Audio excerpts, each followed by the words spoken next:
Police সদস্যদের প্রতি নির্বাচনে অংশ নেয়া প্রার্থীদের কাছ থেকে অবৈধ সুযোগ গ্রহণ না করার আহ্বান জানিয়েছেন স্বরাষ্ট্র উপদেষ্টা মোহাম্মদ জাহাঙ্গীর আলম চৌধুরী।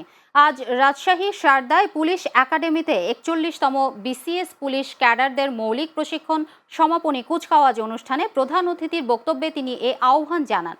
স্বরাষ্ট্র উপদেষ্টা বলেন, আসন্ন ত্রয়োদশ জাতীয় সংসদ নির্বাচনে সততা, নিরপেক্ষতা ও পেশাদারিত্বের মাধ্যমে দায়িত্ব পালনে পুলিশ বাহিনী সম্পূর্ণ প্রস্তুত রয়েছে। এ বাহিনী শুধুমাত্র আইন প্রয়োগকারী কোনো সংস্থা নয়, এটি রাষ্ট্র ও জনগণের সেবক। একই সঙ্গে আসন্ন জাতীয় সংসদ নির্বাচনে পুলিশের লুট হওয়া অস্ত্র ব্যবহার হবে না বলে নিশ্চিত করেছেন স্বরাষ্ট্র উপদেষ্টা। এর আগে তিনি শিক্ষানবিশ সহকারী পুলিশ সুপারদের দেয়া অভিবাদন গ্রহণ ও প্যারেড পরিদর্শন করেন। অভিবাদন গ্রহণ শেষে তিনি বিভিন্ন বিষয়ে শ্রেষ্ঠত্ব অর্জনকারী প্রশিক্ষণার্থীদের মধ্যে পুরস্কার বিতরণ করেন। ১ বছর মেয়াদী মৌলিক প্রশিক্ষণ শেষে মোট ৯৬ জন শিক্ষানবিশ সহকারী পুলিশ সুপার প্যারেডে অংশ নিয়েছেন। প্রিয় পুলিশ কর্মকর্তা ও সদস্যবৃন্দ, অবাধ, সুষ্ঠু, নিরপেক্ষ, শান্তিপূর্ণ ও গ্রহণযোগ্য নির্বাচন অনুষ্ঠানে পুলিশের ভূমিকা সবচেয়ে গুরুত্বপূর্ণ। আসন্ন ত্রয়োদশ জাতীয় সংসদ নির্বাচনে সততা, নিরপেক্ষতা ও পেশাদারিত্বের মাধ্যমে দায়িত্ব পালনে পুলিশ বাহিনী সম্পূর্ণ প্রস্তুত রয়েছে। এবারে প্রথমবারের মতো নির্বাচনকালীন নিরাপত্তা ও আনুষঙ্গিক বিষয়ে পুলিশের সদস্যদের প্রশিক্ষণ দেওয়া হয়েছে। আপনারা জানেন, এবার জাতীয় নির্বাচনে প্রায় ১,৫০,০০০ পুলিশ সদস্য দায়িত্ব পালন করবেন। শিক্ষাই প্রগতি এই স্লোগানে সাভারে নৌবাহিনীর স্কুল অ্যান্ড কলেজের উদ্বোধন করা হয়েছে। রোববার সাভারের বিরুলিয়ায় ছোট কালিয়াকৈর এলাকায় কলেজের উদ্বোধন করা হয়। এতে প্রধান অতিথি ছিলেন নৌবাহিনীর প্রধান অ্যাডমিরাল এম নাজমুল হাসান। অনুষ্ঠানের শুরুতে নৌবাহিনী স্কুল অ্যান্ড কলেজের পরিচিতি তুলে ধরা হয়। পরে দোয়া ও মোনাজাতে অংশ নেন তিনি। অভিভাবকদের সঙ্গে মতবিনিময় সভায় নৌবাহিনী প্রধান বলেন, বর্তমান বিশ্বের সাথে তাল মিলিয়ে এই শিক্ষা প্রতিষ্ঠান মানসম্পন্ন এবং যুগোপযোগী শিক্ষা নিশ্চিতে বদ্ধপরিকর।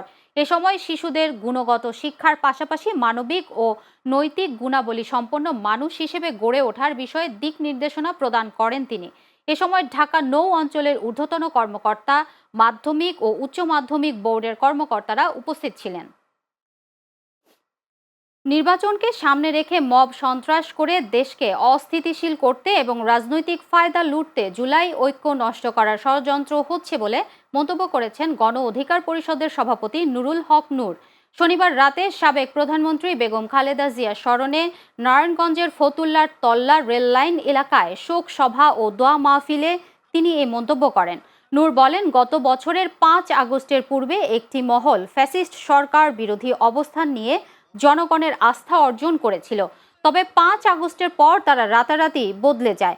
আসন্ন ত্রয়োদশ জাতীয় সংসদ নির্বাচন বানচালের উদ্দেশ্যে তারাই এখন বিভিন্ন রাজনৈতিক দলের নেতাদের ভারতের দালাল বলে আখ্যা দিয়ে দেশে অরাজকতা সৃষ্টি করছে। খুলনায় বিজয় ৭১-এর উদ্যোগে ৩ দিনব্যাপী তৃতীয় ইন্টারন্যাশনাল আর্ট ফেস্টিভ্যাল বৃহস্পতিবার শুরু হয়ে শনিবার সন্ধ্যায় শেষ হয়েছে। খুলনা জেলা শিল্পকলা একাডেমিতে বাংলাদেশ সহ মোট ১১টি দেশের খ্যাতনামা চিত্রশিল্পীদের নির্বাচিত চিত্রকর্ম প্রদর্শিত হয়। ফেস্টিভ্যাল জুড়ে ছিল চিত্রাঙ্কন প্রতিযোগিতা, আর্ট ক্যাম্প, গুণী চিত্রশিল্পী সম্মাননা এবং খুলনার ১৬টি সাংস্কৃতিক সংগঠনের পরিবেশনায় মনোমুগ্ধকর সাংস্কৃতিক অনুষ্ঠান। প্রথম দিনে উৎসবের উদ্বোধন করেন খুলনা বিশ্ববিদ্যালয়ের vice chancellor professor doctor Mohammad Rezaul Karim. সমাপনী দিনে প্রধান অতিথি ছিলেন খুলনার জেলা প্রশাসক আ.স.ম. জামশেদ খন্দকার।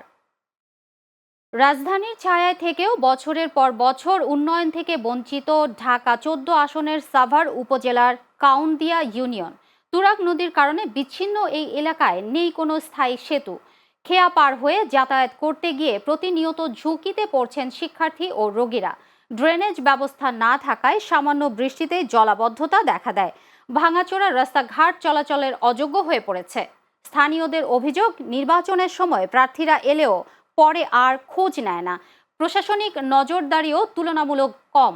এলাকাবাসীর দাবি, অবিলম্বে সেতু নির্মাণ সহ পরিকল্পিত উন্নয়ন বাস্তবায়ন করা হোক। বেগম খালেদা জিয়াকে নির্জন কারাগারে একা রেখে নির্যাতন করা হয়েছে বলে মন্তব্য করেছেন বিএনপির স্বনির্ভর বিষয়ক সম্পাদক অ্যাডভোকেট শিরিন সুলতানা। রোববার নরসিংদীর মাধবদীতে নুরুলাপুর ইউনিয়ন বিএনপি ও অঙ্গ সংগঠনের আয়োজনে বিএনপির চেয়ারপারসন বেগম খালেদা জিয়ার আত্মার মাগফিরাত কামনায় দোয়া মাহফিল অনুষ্ঠানে প্রধান অতিথির বক্তব্যে তিনি একথা বলেন। নুরুলাপুর ইউনিয়ন বিএনপির আহ্বায়ক সাদেকুর রহমান গাজীর সভাপতিত্বে অনুষ্ঠানে উপস্থিত ছিলেন নুরুলাপুর উচ্চ বিদ্যালয়ের সাবেক সভাপতি মোহাম্মদ আইনুল হক ও নরসিংদী জেলা বিএনপির প্রশিক্ষণ বিষয়ক সম্পাদক আনোয়ার হোসেন আনু সহ অন্যান্যরা। আবহমান বাংলার ঐতিহ্য ও সংস্কৃতি ধরে রাখতে মুন্সিগঞ্জের শ্রীনগরে অনুষ্ঠিত হয়েছে শীতকালীন গ্রামীণ পিঠা মেলা ও সাংস্কৃতিক উৎসব। শনিবার দিনব্যাপী তরুণ ও প্রবীণ শিক্ষার্থীদের উদ্যোগে সরকারি শ্রীনগর কলেজ মাঠে মেলা অনুষ্ঠিত হয়। এদিন শীতকালীন বাহারি সব পিঠার স্বাদ নিতে মেলায় দূর দূরান্ত থেকে ছুটে আসেন দর্শনার্থীরা। এবার মেলায় ৩২টি স্টলে সকাল থেকে সন্ধ্যা পর্যন্ত চলে হরেক রকম পিঠার বেচাকেনা। অনুষ্ঠানে প্রধান অতিথি থেকে মেলার উদ্বোধন ঘোষণা করেন সিরাজদি খান উপজেলা বিএনপির সভাপতি শেখ মোহাম্মদ আবদুল্লাহ। আরও উপস্থিত ছিলেন শ্রীনগর উপজেলা বিএনপির সভাপতি শহীদুল ইসলাম ও সাধারণ সম্পাদক হাফিজুল ইসলাম খান সহ স্থানীয় নানা শ্রেণী পেশার মানুষ।